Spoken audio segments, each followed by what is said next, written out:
Mesdames, Messieurs, Bernard d'Espagna nous a quittés il y a un peu moins d'un an, le 1er août 2015. Le Collège de physique et de philosophie et l'Académie des sciences morales et politiques ont heureusement décidé de lui consacrer cette journée. Nous allons donc lui consacrer aujourd'hui, rendre aujourd'hui, que j'appellerai un triple hommage. Un hommage à l'homme d'abord, au père et au grand-père, natif de Fourmagnac, dans le Lot, où chaque été, il retrouvait la maison familiale, et où désormais une place porte son nom. De l'intimité de cet homme, nous ne savons, nous les académiciens, presque rien, tant il était discret, et sans doute était-il le même dans la sphère privée que dans la sphère publique, affable, attentif, jamais péremptoire. Sa famille, que je salue ici, nous saura dans un instant évoquer son souvenir.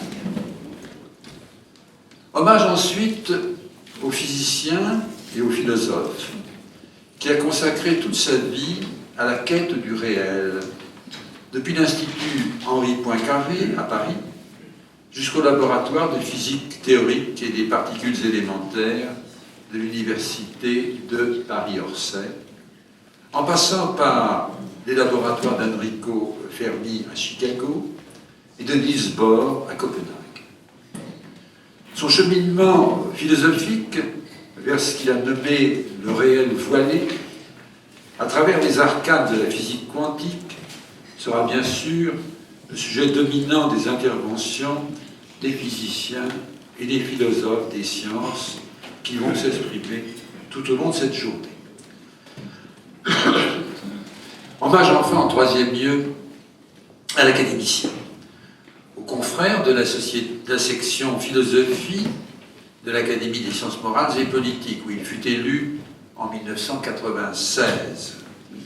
Je viens d'évoquer sa discrétion et son affabilité. Il me faut aussi souligner son assiduité aux séances hebdomadaires de notre Académie, ainsi que l'intérêt qu'il portait à tous les sujets, même les plus étrangers à son champ de recherche. Il a su en outre apporter une contribution majeure à la vie de notre Académie et à la réflexion, en constituant un groupe de travail sur l'apport de la physique contemporaine à la théorie de la connaissance. Ce groupe de 2010 à 2013 a réuni autour d'une même table, outre les membres du Collège de physique et de philosophie qu'il avait créé en 2010, plusieurs de mes confrères de l'Académie des sciences et de l'Académie des sciences morales et politiques. Le fruit de ces réflexions et de ces travaux a d'ailleurs été publié en 2014 par le Collège de physique et de philosophie sous le titre « Le monde quantique ». Cet hommage liminaire, je l'ai voulu très bref, il n'en est pas moins très chaleureux, et je me réjouis profondément que nous ayons pu organiser cette belle journée en mémoire de notre confrère Bernard d'Espagna, dont le souvenir demeurera vivant parmi nous. Je vous remercie.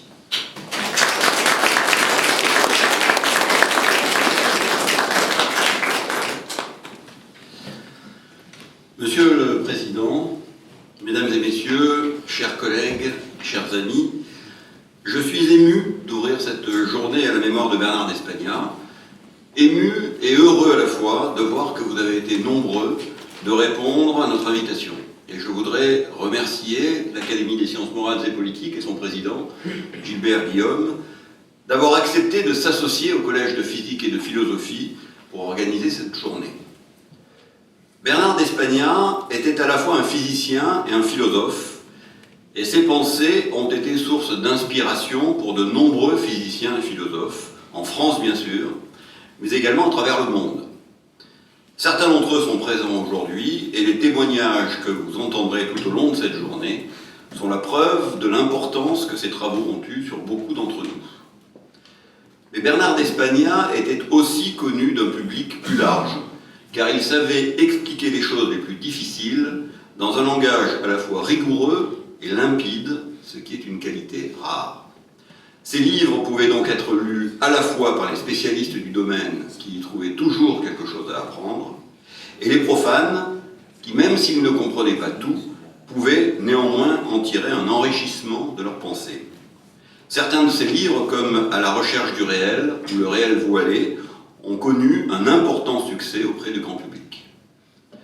Vous entendrez durant cette journée les témoignages de plusieurs collègues qui ont bien connu Bernard d'Espagna et viendront expliquer l'influence qu'il a eue sur leurs réflexions. Mais bien sûr, nous avons souhaité dans cet hommage commencer par un témoignage plus personnel en provenance de sa famille. Et c'est Philippe de Scoutet, ambassadeur de Belgique et membre de l'Académie royale de Belgique dans la classe des sciences morales et politiques, le beau-frère de Bernard d'Espagna, qui nous parlera de lui en tant que membre de sa famille. J'aurai l'occasion cet après-midi de parler d'une interprétation de la mécanique quantique que j'ai développée en poursuivant certaines idées de Bernard d'Espagna, mais je voudrais ce matin brièvement citer quelques anecdotes qui illustrent le rôle qu'il a joué dans mon intérêt pour ces sujets, ainsi que de vous expliquer comment est né le collège de physique et de philosophie qu'il a souhaité créer. J'ai rencontré pour la première fois Bernard d'Espagna en 1977, cela fait donc presque 40 ans. J'étais à l'époque élève de l'école polytechnique et nous avions créé avec quelques autres élèves un petit groupe qui s'intéressait à la mécanique quantique, mais pas uniquement comme nous l'apprenions en cours, mais également sous un angle plus philosophique, en se demandant quelles étaient les implications du formalisme. Ce groupe s'était en fait créé parce que l'un d'entre nous s'était procuré le livre de Bernard d'Espagna qui avait été publié en 1965, son premier livre en français, Conception de la physique contemporaine. Et nous travaillions sur ce livre, puisque son second livre en français, celui qu'il a rendu célèbre dans le grand public, À la recherche du réel, n'a en fait été publié qu'en 1979. Ce livre nous avait ouvert l'esprit à des questions qui nous passionnaient, mais qui n'étaient absolument pas abordées dans les cours magistraux. Bien sûr, nous nous posions énormément de questions, et nous ne comprenions pas tout. Nous avons donc eu l'idée téméraire, pour de jeunes étudiants, de demander à Bernard d'Espagna de nous recevoir, sans trop y croire. Et à notre grande surprise, non seulement il nous a reçus dans son bureau à Saclay, mais il nous a expliqué avec une très grande bienveillance tous les points qui nous semblaient difficiles. C'était une de ses grandes qualités que d'être accessible et ouvert à tous ceux qu'il abordait.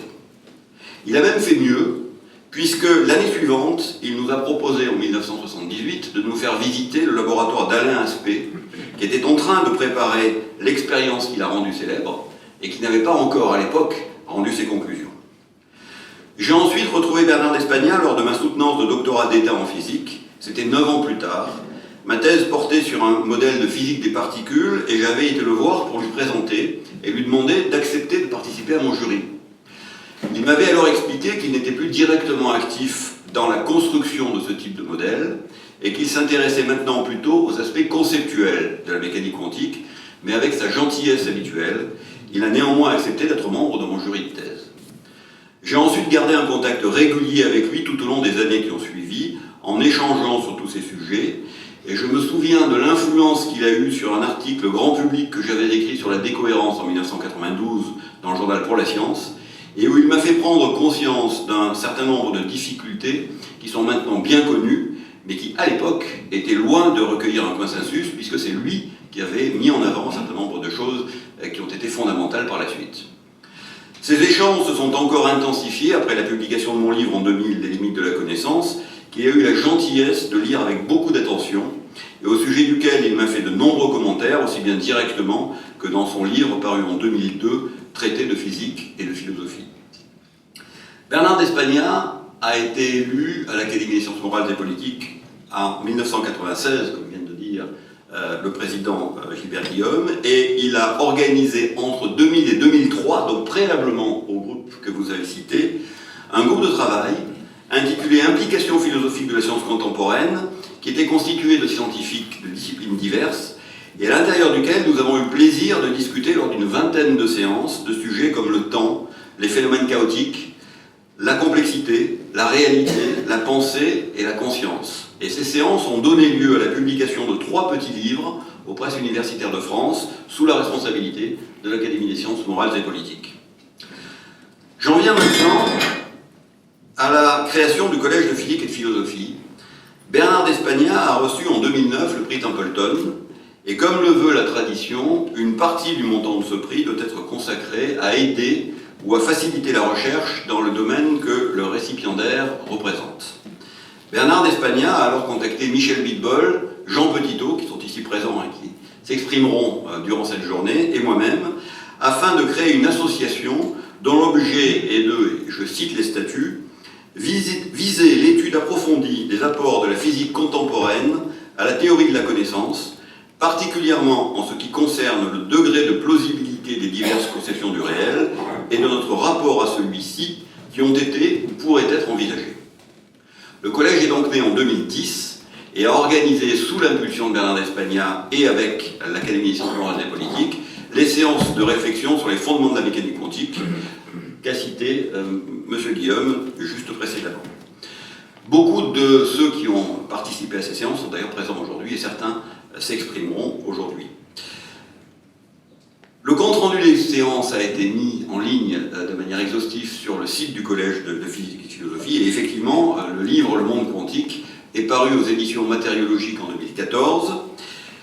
Il se trouve que ce livre va être prochainement publié chez Springer en anglais, et je regrette profondément que Bernard d'Espagna ne soit plus présent pour s'associer et pour assister à la publication à laquelle il tenait beaucoup de ce livre en anglais.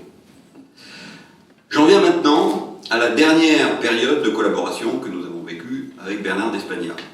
Il avait souhaité en 2012 que le collège organise un colloque international à la fameuse Fondation des Treilles sur les antinomies de la mécanique quantique.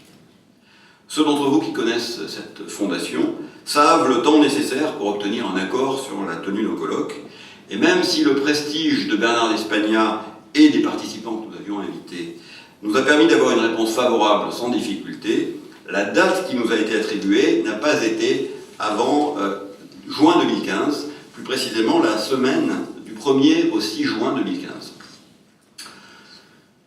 Nous nous réjouissions tous à l'avance de cette semaine passée à ses côtés dans ce lieu qui est si propice à la réflexion intellectuelle. Malheureusement, entre 2012 et 2015, l'état de santé de Bernard d'Espagna s'est affaibli. Et à notre grand regret, il nous a fait part quelque temps avant le début du colloque qu'il ne pourrait pas y participer. Afin qu'il puisse quand même, à distance, suivre les conférences et donner la sienne, nous lui avons installé Skype sur son ordinateur avec des haut-parleurs, ce qui lui a permis de participer partiellement au colloque, mais malheureusement pas de la manière dont nous aurions tous souhaité. Le colloque a été un succès et il s'en est réjoui. Comme beaucoup d'entre vous le savent, Bernard d'Espagna a ensuite fait une chute qui l'a conduit à l'hôpital 3 jours après la fin du colloque. Nous avons eu ensuite, entre juin et juillet, l'occasion de continuer à discuter par email ou par téléphone, car malgré sa chute, il avait conservé un intérêt pour tous ces sujets. Nos discussions portaient essentiellement sur l'interprétation que je présenterai cet après-midi. J'espérais pouvoir poursuivre ces discussions de manière plus active lors de sa sortie de clinique, mais malheureusement, Bernard d'Espagna nous a quittés le 1er août, tout en étant resté aussi vif et mentalement agile jusqu'à la fin. Nous allons maintenant passer aux interventions de la matinée, en commençant par le beau-frère de Bernard d'Espagna, Philippe de Scoutette, et cette matinée sera présidée par Jean Petitot, à qui je cède maintenant la place.